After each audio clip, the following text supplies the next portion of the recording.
జెవెలిన్ thrower Sachin Yadav భారత athletics లో ఒక కొత్త సంచలనం. తాజాగా టోక్యోలో జరిగిన 2025 ప్రపంచ అథ్లెటిక్స్ ఛాంపియన్షిప్ లో అద్భుతమైన ప్రదర్శనతో అందరి దృష్టిని ఆకర్షించాడు. ఈ జావెలిన్ త్రో ఫైనల్స్ లో సచిన్ యాదవ్ 4వ స్థానంలో నిలిచాడు. ఈ ప్రదర్శనలో అతను తన వ్యక్తిగత అత్యుత్తమ రికార్డును 86.27 మీటర్లకు మెరుగుపరుచుకున్నాడు. ఈ పోటీలో అతను తన సహచరుడు మరియు ఒలింపిక్ విజేత అయిన నీరజ్ చోప్రా కన్నా మెరుగైన ప్రదర్శన కనబరిచాడు. అయితే సచిన్ యాదవ్ ఉత్తరప్రదేశ్ లోని కేక్రా గ్రామానికి చెందినవాడు. అతని ప్రయాణం మొదట్లో క్రికెట్ ఆటగాడిగా మొదలైంది. అయితే అతని శరీర బలాన్ని, భుజాల వేగాన్ని గమనించిన సన్నిహితుల్లో ఒకరు జావెలిన్ త్రోను ఎంచుకోవాలని సలహా ఇచ్చారు.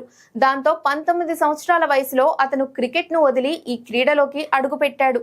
అప్పటి నుండి సచిన్ యాదవ్ కేవలం దేశీయంగానే కాకుండా అంతర్జాతీయ స్థాయిలో కూడా మెరుగైన ప్రదర్శనలు ఇస్తున్నాడు. ఈ ఏడాది జరిగిన జాతీయ క్రీడల్లో 84.39 మీటర్ల త్రోతో గోల్డ్ మెడల్ గెలిచిన సచిన్ ఆసియా ఛాంపియన్షిప్స్ లో 85.16 మీటర్లతో రజత పతకం సాధించారు. ఇక ఈ ప్రపంచ అథ్లెటిక్స్ ఛాంపియన్షిప్ లో కేవలం 0.40 మీటర్ల తేడాతో కాంస్య పతకం మిస్ చేసుకున్నాడు. అయితే భారతదేశం తరపున నీరజ్ చోప్రా తర్వాత 90 మీటర్ల దూరం దాటగల సత్తా ఉన్న అథ్లెట్ గా సచిన్ ను పరిగణిస్తున్నారు విశ్లేషకులు. అలాగే 2028 ఒలింపిక్స్ లో సచిన్ నుండి కూడా పతక ఆశలు పెట్టుకోవచ్చని అంటున్నారు.